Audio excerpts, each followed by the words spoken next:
Despite its name, Fang was an ordinary small town in a northern province of Chiang Mai, situated on the banks of a river. It made a convenient stopover for river traders and passengers throughout most of the year. A few barges, rafts, and sometimes even a large sailboat could usually be found moored at Fang.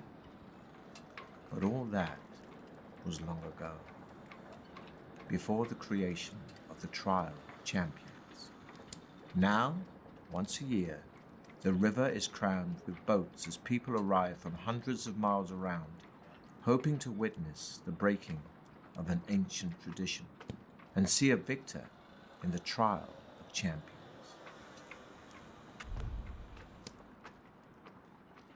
On the 1st of May each year, warriors and heroes come to Fang to face the test of their lives. Survival is unlikely, yet many take the risk, for the prize is great. A purse of 10,000 gold pieces and the freedom of Chiang Mai forever. But to become champion is no easy task. Some years ago, a powerful baron of Fang called Sukhumvit decided to bring attention to his town by creating the ultimate contest. With the help of the townspeople, he constructed a labyrinth deep in the hillside behind Fang, from which there was only one exit. The labyrinth was filled with all kinds of deadly tricks and traps and loathsome monsters. Sukhumvit had designed it in meticulous detail, so that anybody hoping to face its challenge would have to use their wits as well as weapon skill. When he was finally satisfied that all was complete, he put his labyrinth to the test. He picked 10 of his finest guards, and fully armed, they marched into the labyrinth. They were never seen again. The tale of the ill-fated guards soon spread throughout the land, and it was then that Sukhumvit announced the first Trial of Champions. Messengers and news sheets carried his challenge, 10,000 gold pieces and freedom of Chiang Mai forever to any person surviving the perils of the labyrinth of Fang. The first year, 17 brave warriors attempted the walk, as it later became known. Not one reappeared.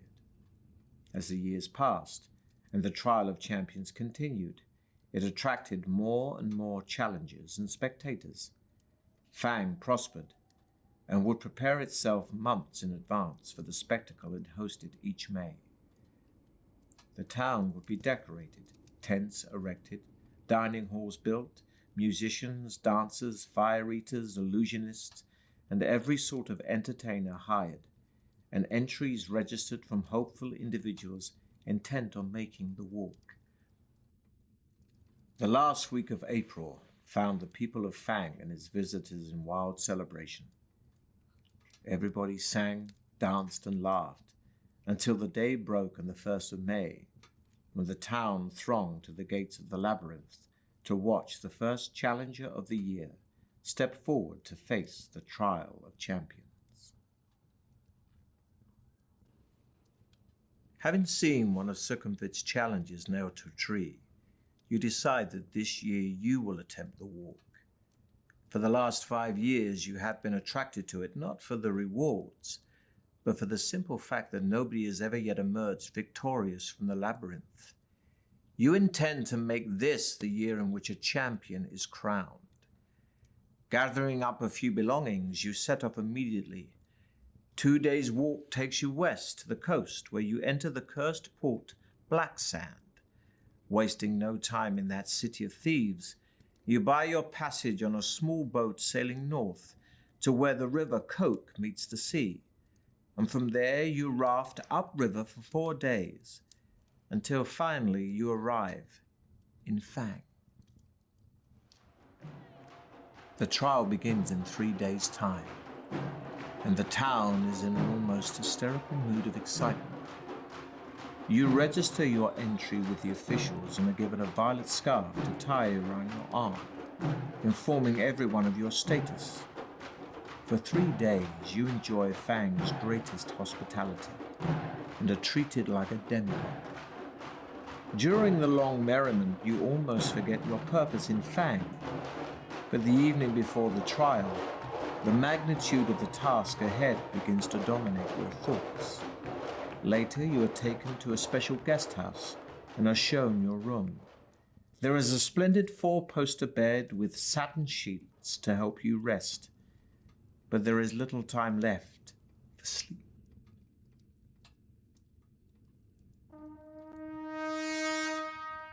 Just before dawn, a trumpet call awakens you from vivid dreams of flaming pits and giant black spiders. Minutes later, there is a knock on your door, and a man's voice rings out saying, "Your challenge begins soon. Please be ready to leave in 10 minutes." You climb out of bed, walk over to the window and open the shutters. Already people are thronging the streets, moving quietly through the morning mist. Spectators, no doubt on their way to the labyrinth, hoping to find good vantage points from which to watch the competitors. Walking over to a wooden table on which your trusty sword and shield lie, you pick them up and cut the air with a mighty sweep, wondering which beasts your sword's sharp edge may soon have to meet. You open the door into the corridor, and a small man greets you with a low bow as you emerge from your bedroom. "Please follow me," he says. He turns to his left and walks quickly towards the stairs at the end of the corridor. Walking through a parting in the crowds, you see Baron Succumbit himself. You count 5 others standing proudly in line, their violet scarves displayed for all to see. There are 2 bare-chested barbarians dressed in furs. They stand completely motionless, legs straight and slightly apart, arms thrust forward to rest on the hilts of their long, double-headed battle axes. A sleek elven woman with golden hair and feline green eyes is adjusting the cross-belt of daggers wrapped around her leather tunic. Of the 2 remaining men, one is covered head to foot in iron-plate armor with a plumed helmet and a crested shield. The other is cloaked in black robes, with only his dark eyes showing between the swarms of his black face scars. Long knives, a wire garrote, and other silent death weapons hang from his belt. The 5 contenders acknowledge your arrival with almost imperceptible nods of the head, and you turn to face the exultant crowd for the last time. Suddenly, a hush falls over the crowd as Baron Succumbit steps forward, holding 6 bamboo sticks. You draw one from his outstretched hand, and you read the word, 5th. Then the trial begins. The knight is first. He salutes the crowd before disappearing into the tunnel, and is followed half an hour later by the elf. Next goes a barbarian, and then the dark assassin. Next, it's your turn. But before embarking on your adventure, we must first determine your own strengths and weaknesses. You have in your possession a sword, a shield, and a backpack for carrying provisions for the trip. You have been preparing for your quest by training yourself in swordplay and exercising vigorously. To see how effective your preparations have been, dice will be rolled to determine your skill, stamina, and luck scores. Or, if you wish to begin your adventure immediately, you can choose between 3 ready-made adventurers. First, we'll roll for your initial level of skill. This reflects your sword skill and fighting expertise, and will be determined by rolling 1 die and adding 6.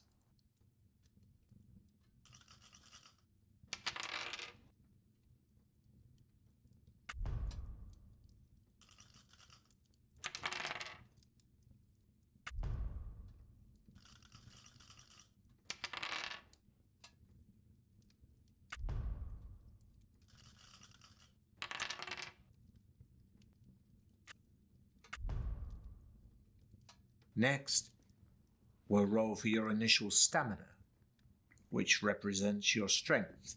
So the higher your stamina score, the longer you will survive. This will be determined by rolling 2 dice and adding 12.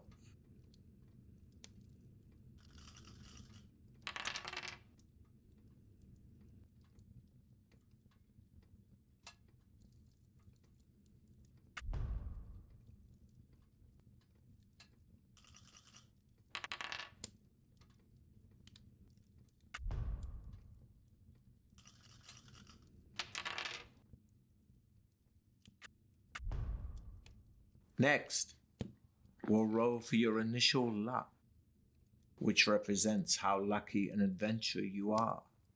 Luck and magic are facts of life in the fantasy world you're about to explore. This is determined by rolling 1 die and adding 6.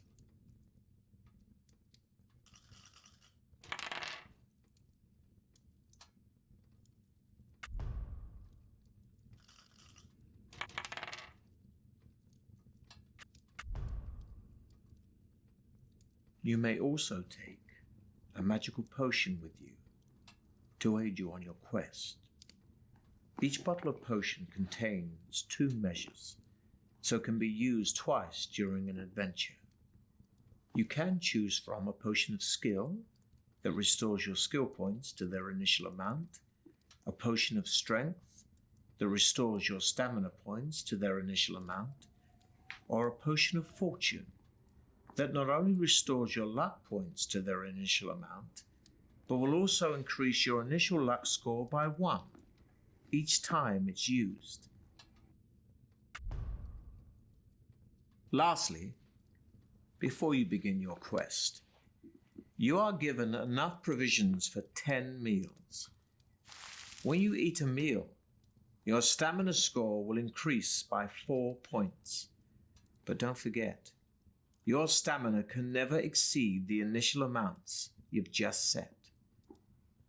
You have a long way to go, so use your provisions wisely.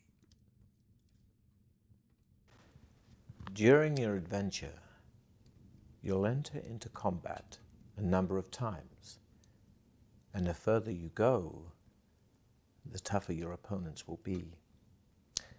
Combat takes place over several rounds, and your attack strength is based on yours and your enemy's skill scores.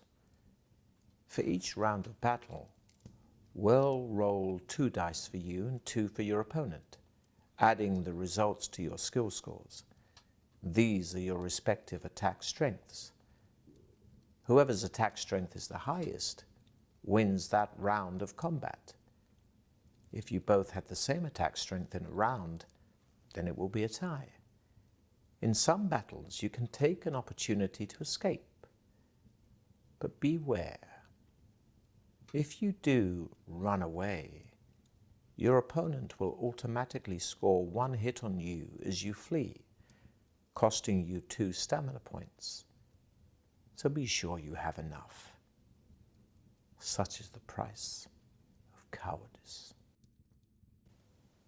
You are playing using the new battle system, where the battle takes place over 3 rounds. Your sheer battle-hardened nature will mean you'll always win the battle after the 3 rounds, but every round you lose will cost you 2 stamina points. So be careful. Losing all your stamina will still be fatal. At the start of each round, you'll have a short time to decide to fight or to build up your stamina by eating your provisions or taking a potion, if you have one.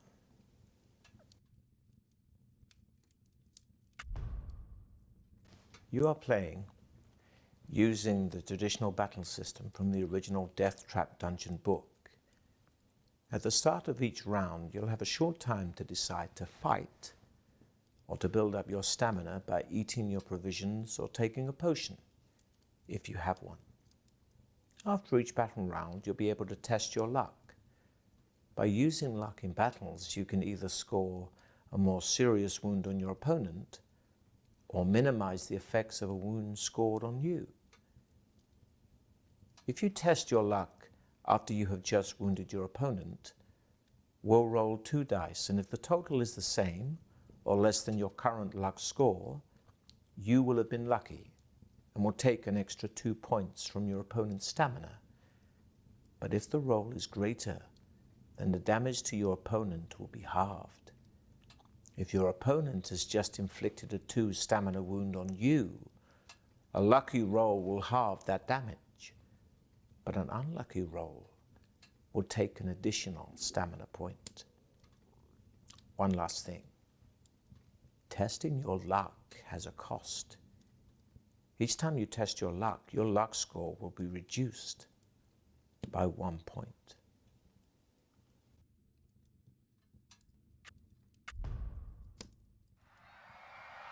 Now it is your turn to salute the crowd. Holding your violet scarf aloft, you take one final deep breath of cool, fresh air before turning to pass between the stone-pillared gateway into Circumvit's corridors of power to face unknown perils on the walk through the mighty Baron's Deathtrap dungeon.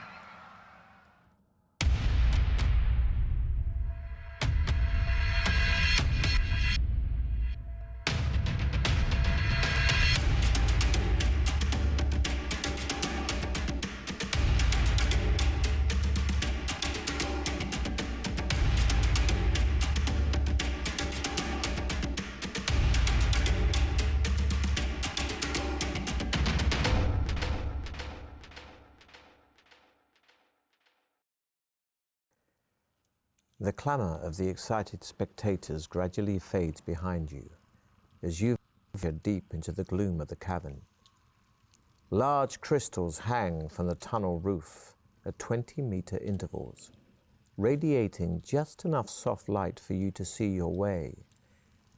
As your eyes gradually become accustomed to the near darkness, you begin to see movement all around.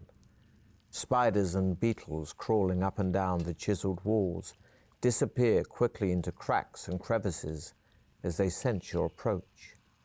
Rats and mice scurry along the floor ahead of you. Droplets of water drip into small pools with an eerie plopping sound which echoes down the tunnel. The air is cold, moist, and dank.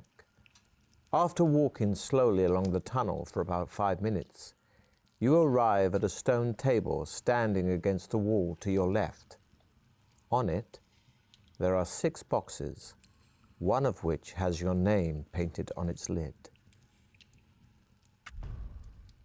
The lid of the box lifts off easily, and inside you find 2 gold pieces and a note written on a small piece of parchment addressed to you.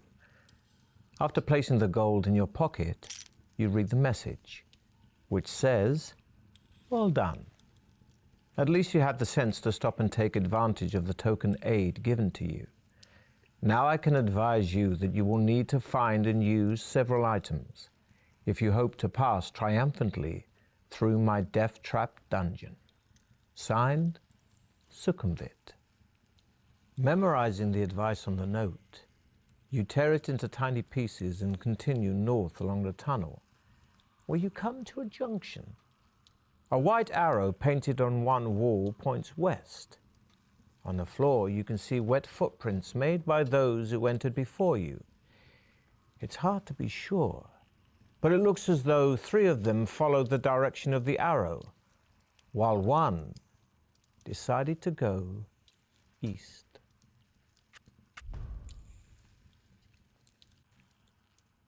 Ahead, you can see a large obstruction on the tunnel floor. Although it is too dark to make out exactly what it is, the wet eastbound footprints you have been following carry on towards the obstruction. You see that the obstruction is a large brown boulder-like object. You touch it with your hand and are surprised to find that it is soft and spongy. You clamber on to the soft boulder, half expecting to be engulfed by it at any moment.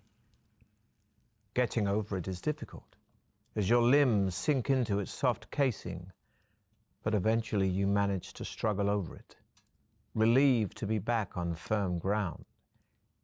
You press on east, where the tunnel makes a turn to the left and heads north for as far as you can see. The footprints you are following start to peter out as the tunnel becomes gradually drier. Soon, you are beyond the dripping roof and the pools on the floor. You notice the air becoming hotter, and you find yourself panting, even though you are walking quite slowly. In a small recess on the left-hand wall, you see a section of bamboo standing on its end.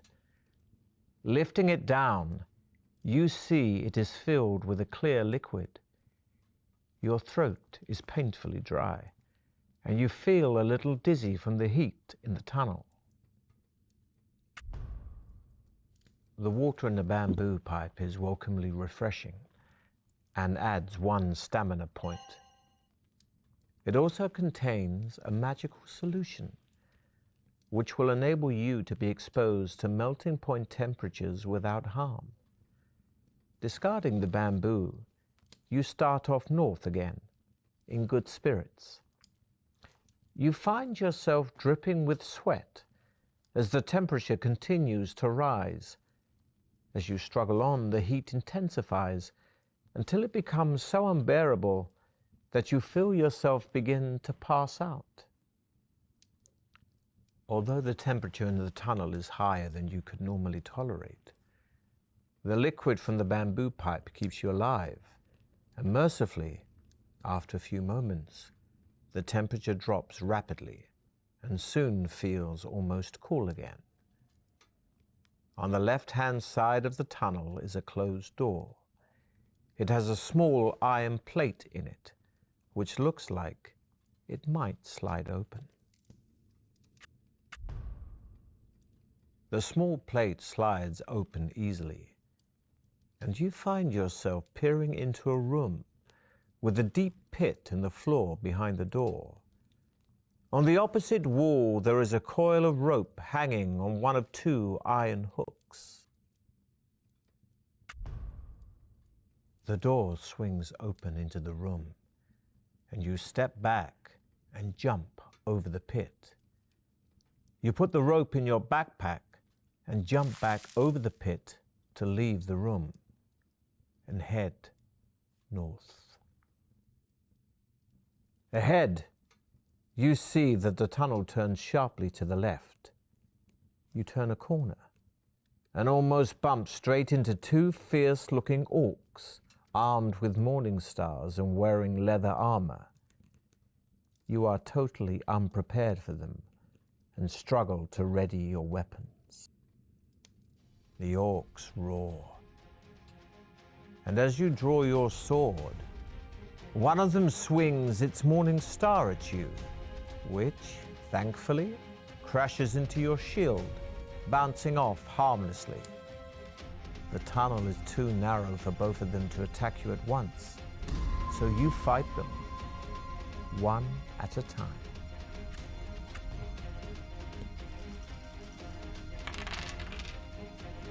The orc is strong but slow, and you're able to strike hard with your sword.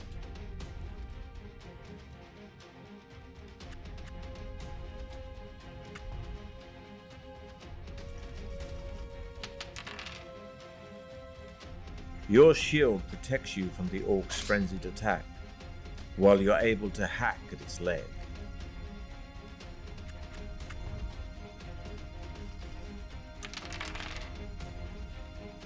You raise your sword to parry the attack, and are able to kick the orc hard in the stomach. The first orc slumps lifeless to the floor, so you turn your attention to the other.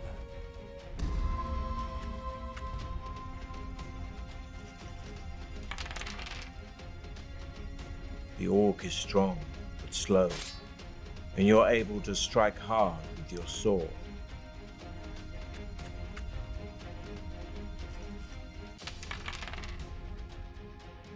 Your shield protects you from the orc's frenzied attack, while you're able to hack at its leg. Inside one of the orc's pockets, you find one gold piece and a hollow wooden tube. You put your findings in your backpack and set off west. As you walk along, droplets of water again start falling from the tunnel's ceiling. Heading west, you see wet footprints made by the same boots that you followed earlier. They lead to a closed iron door in the right-hand wall of the tunnel, but do not seem to go any further. The door opens into a large chamber, where you are shocked to see one of your rivals who has obviously met a sudden gory death.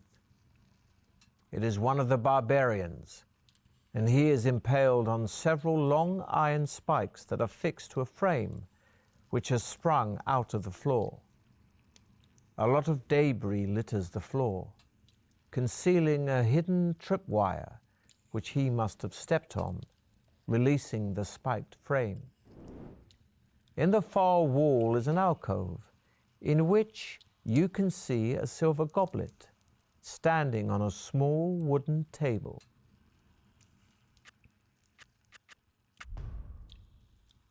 The pouch on the barbarian's belt is empty, apart from some strange-looking dried meat wrapped in a cloth.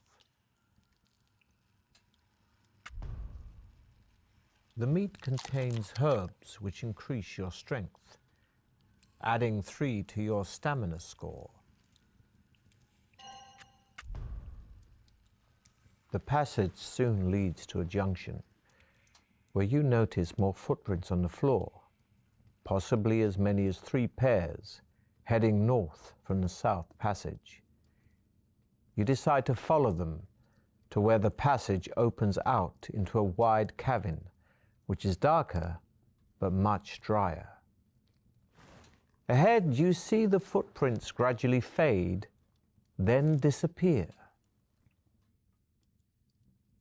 There is a large idol in the center of the cavern that must be 6 meters high. In its head are jeweled eyes, each as big as your fist.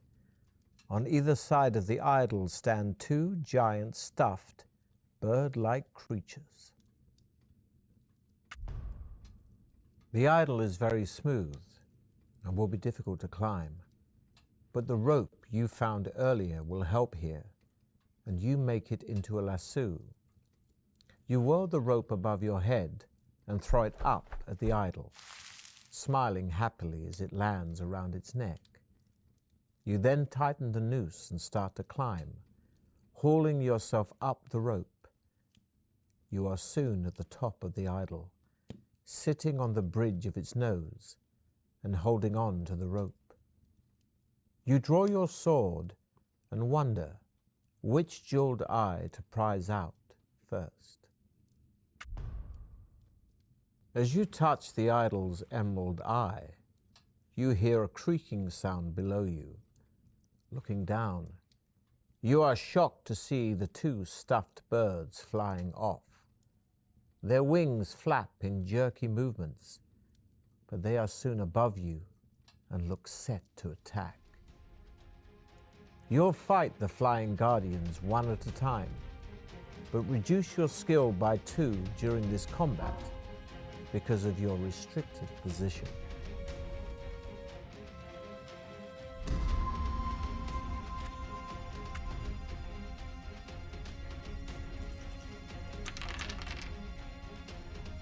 The guardian snaps at you with its vicious beak, but you're able to smash the hilt of your sword into its outstretched neck.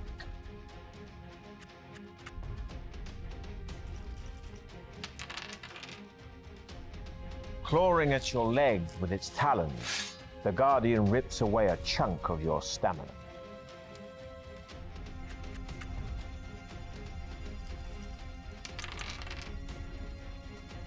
Coming at you with its razor-sharp talons, you're able to swipe your sword, partially removing one of the Guardian's toes.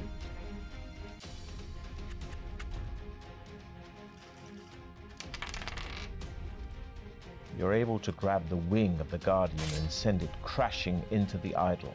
It recovers, but you took some of its stamina.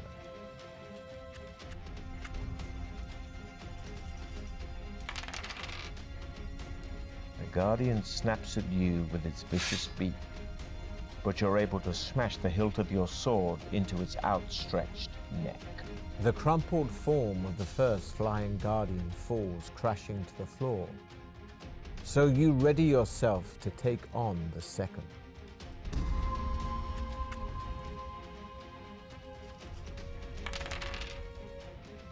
Coming at you with its razor-sharp talons, you're able to swipe your sword, partially removing one of the Guardian's toes.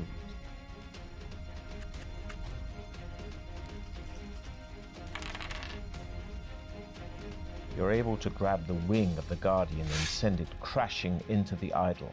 It recovers, but you took some of its stamina.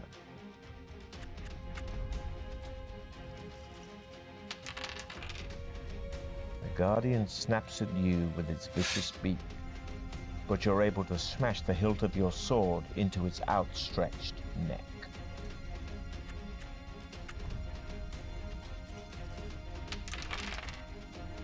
Coming at you with its razor-sharp talons, you're able to swipe your sword, partially removing one of the Guardian's toes. Your final swipe dispatches the second flying Guardian. You look down and see the crumpled bodies of the two flying Guardians lying motionless on the floor. You start to prize out the idol's emerald eye with the tip of your sword. At last it comes free, and you are surprised by its weight when it falls into your hand. Hoping it may be of use later, you put it in your backpack.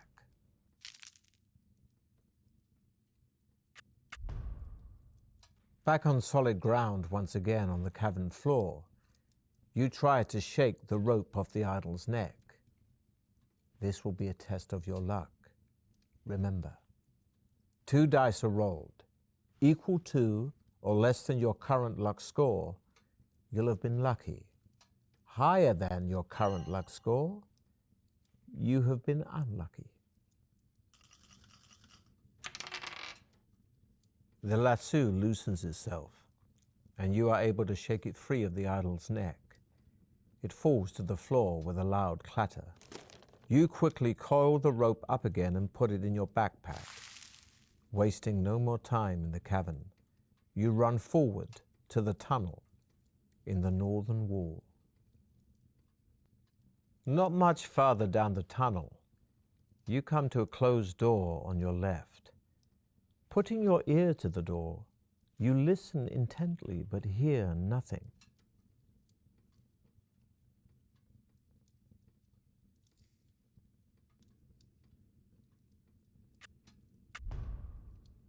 The tunnel twists and turns, but keeps steadily north. Ahead, you see a thin shaft of blue light streaming down from the ceiling to the floor.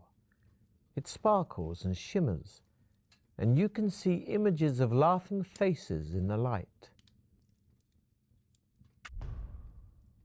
As soon as your head goes under the blue light, you hear the sound of muffled voices. The faces are no longer laughing, but have changed their expressions to one of despair and anguish. A young girl's sad face hovers in front of you, and she begins to whisper a poem. Transfixed, you listen intently, believing that she has a special message for you as she recites, "When corridor doth water meet, do not make a quick retreat. Take a breath and jump deep in, if your trial you hope to win." Memorizing the spirit girl's poem, you step through the shaft of light and quickly head on north. You come to an arched doorway set in the right-hand wall of the tunnel. The heavy stone door is closed, but there is an iron latch and a round handle. The tunnel ends shortly at a junction. Looking left and right, you see a narrow passage disappearing into the dim distance.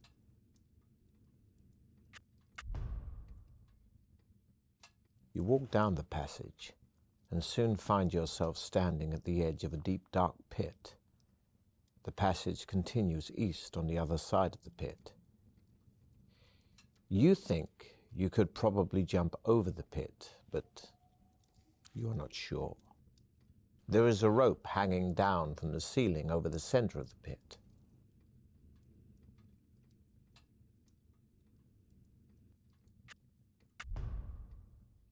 Taking a step forward, you leap towards the edge of the pit. How lucky are you feeling? Rolling equal to or less than your luck score means you've been lucky, but a higher roll could cost you. Your armor and sword weigh you down, but you just manage to land safely on the far edge of the pit. You waste no time and head east. The tunnel makes a sudden left turn and continues north as far as you can see. You soon arrive at a closed wooden door in the left-hand wall.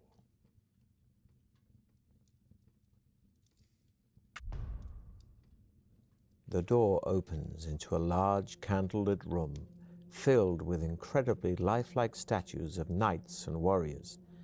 A white-haired old man dressed in tattered rags jumps out from behind one of the statues and starts to giggle.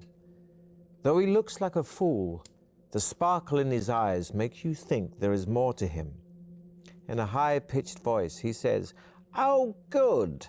Another stone for my garden. I'm glad you have come to join your friends. Now, I'm a fair man, so I'll ask you a question. If you answer correctly, I'll let you go free. But if your answer is wrong, I'll turn you to stone." He starts to chuckle again, obviously pleased with your arrival.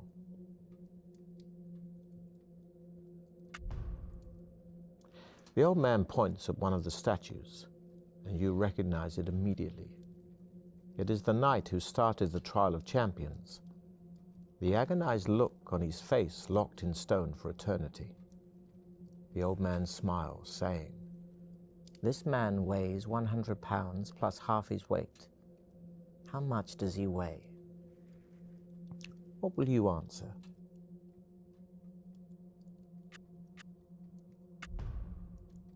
Still smiling, the old man looks at you and says, "Well done, stranger. You have answered correctly. I wish you good fortune during the rest of the trial of champions. And to this end, I shall increase your powers."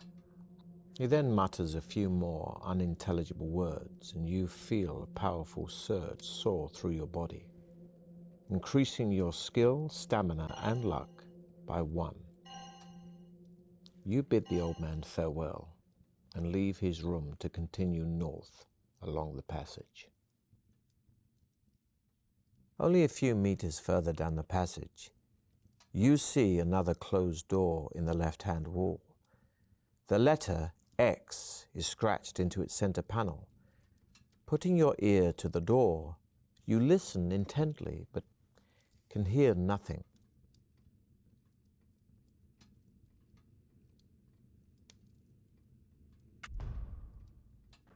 The door opens into a large room. Looking around, you see an alcove in the west wall.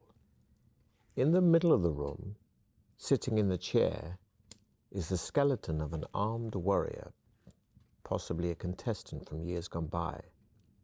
The skeletal fingers of its right hand grip a crumpled parchment.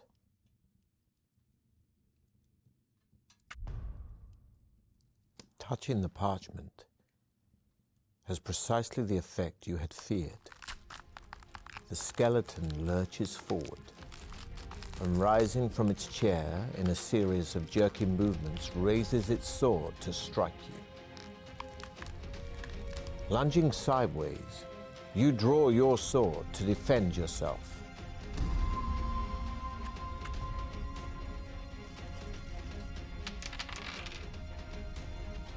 You both swing for each other, and in the confusion, both miss.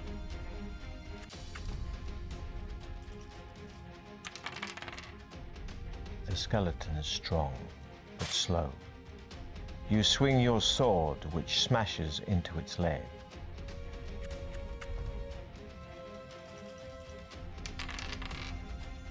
You dodge to the side as the warrior swings its sword. You kick out, knocking its legs out from under it.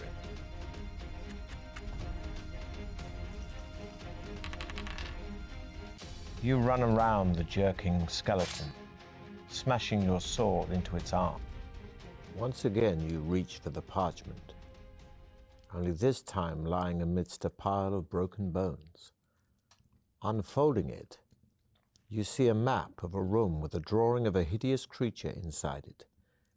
Beneath the monster is a rhyme, which reads, "Should you meet the manticore, of its tail beware. Shield yourself against the spikes, flying through the air." You fold up the piece of parchment and put it in your backpack, repeating the rhyme over and over to yourself. You walk across to the alcove. At the back of the alcove are some steps leading down into a cellar. Cobwebs brush your face as you descend. The cellar ceiling is quite low, and the floor is strewn with debris. In the middle of the wall opposite you is an archway, which leads into another crystal-lit tunnel. There are large mushrooms growing on the debris to your right.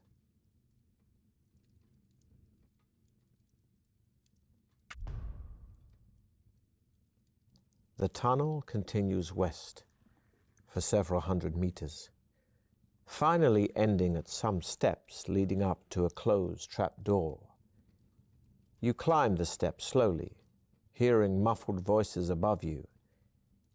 In the dim light, you can see that the trap door is not locked.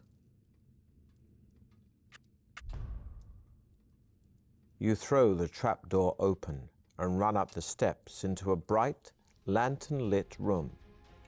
Two goblins are sharpening their short swords on a stone set in the middle of the floor. You catch them momentarily off guard, but they quickly recover and both rush forward to attack you. A point of note here, adventurer. Because of the shape of the room, both goblins will have a separate attack on you in each attack round. However, here your attack will only be effective on one of the goblins. Against the other, you must still use your attack strength in a normal way. But even if your attack would have been effective, you will not wound it. It will just count this as though you have defended yourself. However, if its attack strength is greater, it will have wounded you in the normal way.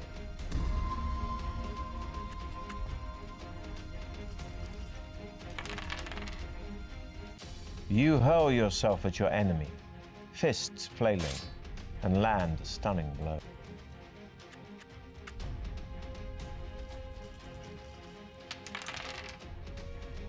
You both swing for each other, and in the confusion, both missed.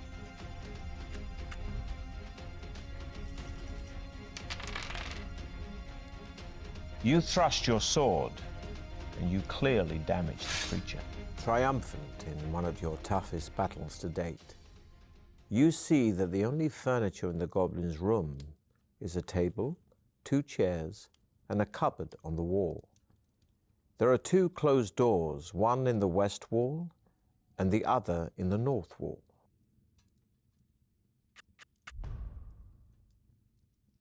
The door opens into another tunnel, which rises gently into the distance. After walking uphill for a while, the tunnel levels out, and you soon arrive at a door in the right-hand wall, to which a withered hand is nailed.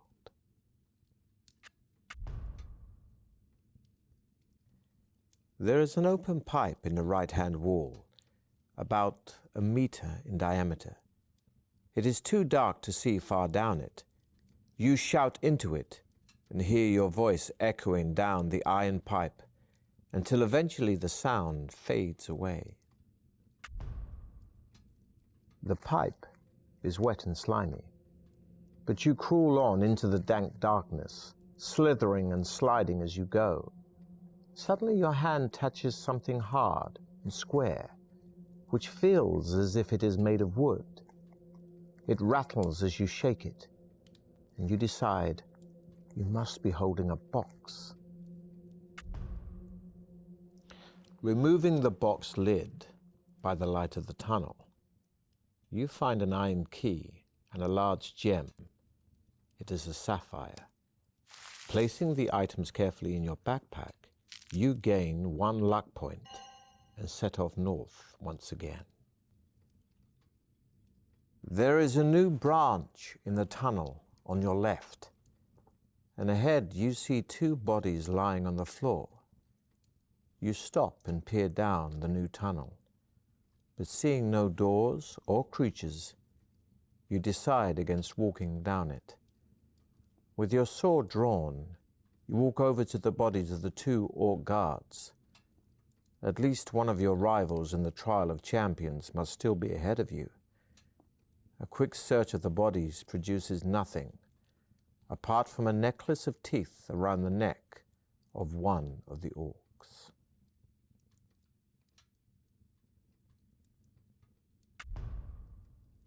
The necklace is an amulet of strength, which adds 1 skill point and 1 stamina point. Pleased with your find, you continue your quest north. The tunnel soon ends at a junction.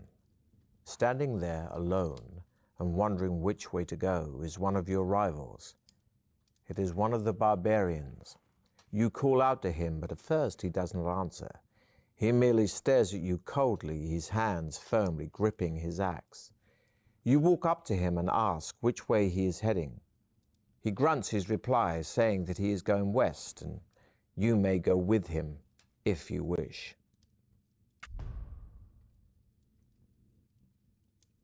Although you are slightly uneasy in each other's company, knowing that there can only be one winner in the trial of champions, you are both content to share in the benefits of a temporary alliance.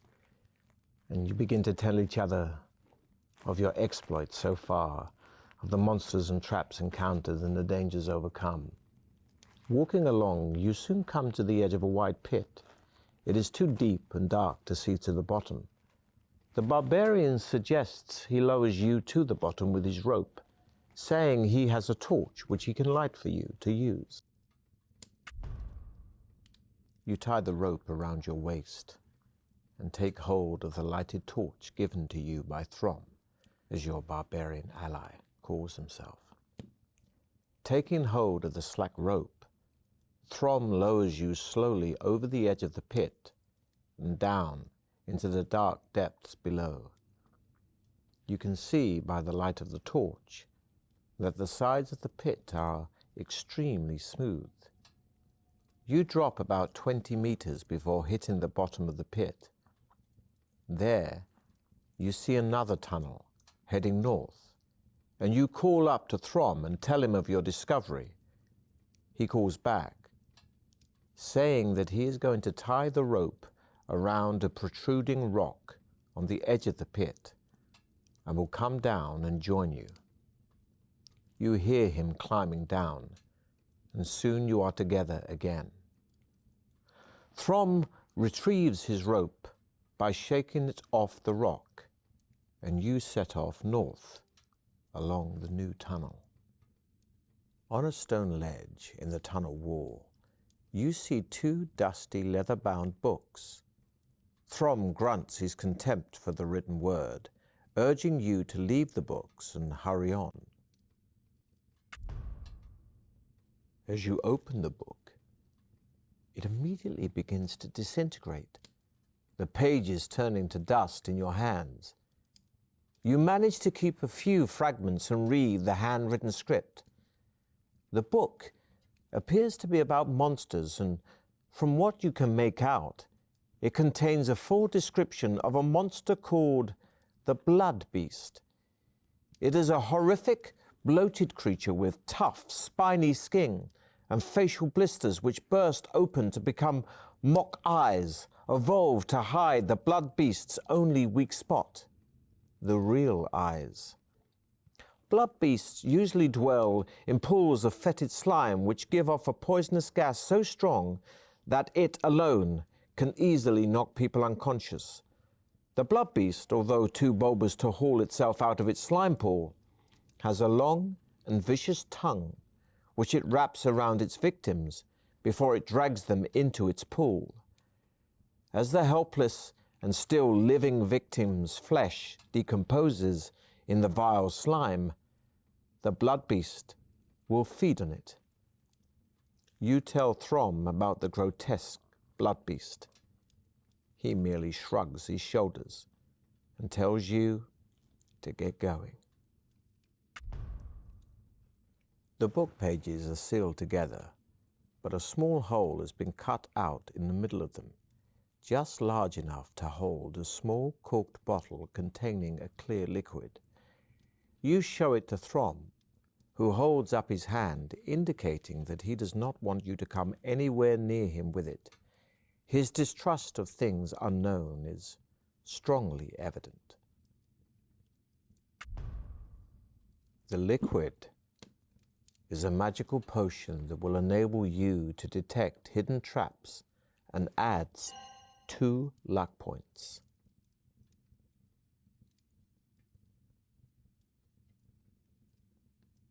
Setting off, you continue your journey north with Throm.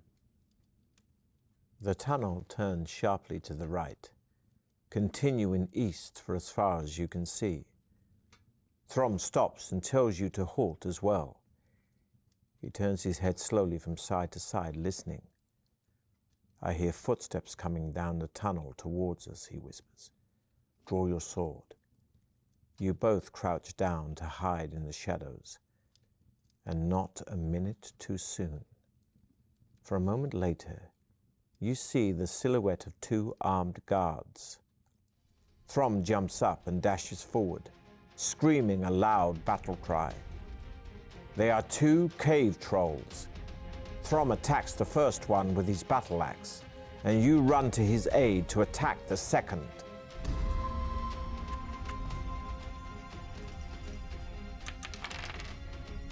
You parry the attack, but your enemy is too strong, and you crack your head on the floor as you hit the ground.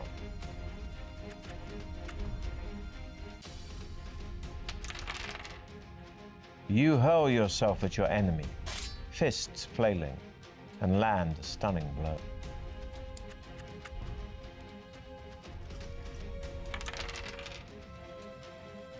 You drop to the ground, sweeping away the troll's legs. It howls as its head hits the hard ground.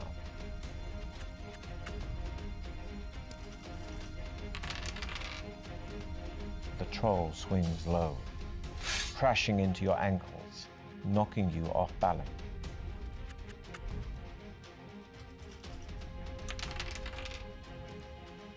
The troll grabs you by the throat and manages to half choke you before you get a chance to push it off.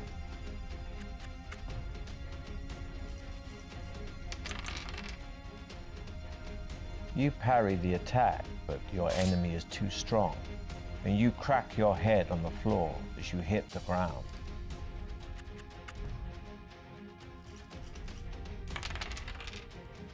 You drop to the ground, grab the creature, and ram its head hard into the wall.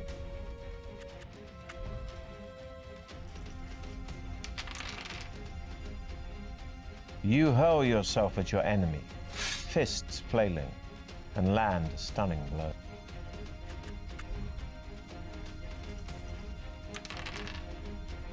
You drop to the ground, sweeping away the troll's legs. It howls as its head hits the hard ground.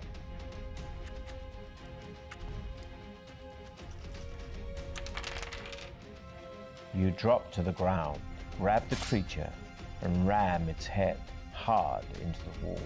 You look to the left and see Throm standing over the cave troll he has slain. Blood is pouring out from a deep cut in his shoulder, but it does not seem to worry him. You search the bodies of the cave trolls, but find nothing apart from a bone ring on a leather cord hanging round the neck of one of them. The ring is engraved with a symbol which Throm recognizes. He explains that it must have belonged to druids of the north, and that an ancient talisman such as this will increase your powers if your body is able to accept it. As soon as you put the ring on your finger, your whole body starts to shake. We'll see how skillful you really are. Remember, a roll equal to or less than your skill score means you've been skillful, but a roll higher than your skill could end badly. Your body continues to vibrate intensely, and you feel as if you're about to pass out, but your strength is great, and you manage to withstand the tremendous shock to your system. Finally, you calm down and begin to feel the ring's beneficial powers working on you and adding 3 stamina points. You see Throm looking at you anxiously, so you reassure him that you are fully recovered. He strides off east, and you follow him eagerly. The tunnel leads into a damp cavern with a high ceiling and rock-strewn floor. Long and wet, teeth-like stalactites hang down threateningly. Their constant dripping creates smoky pools on the floor. The tunnel carries on through an archway carved in the shape of a demonic mouse.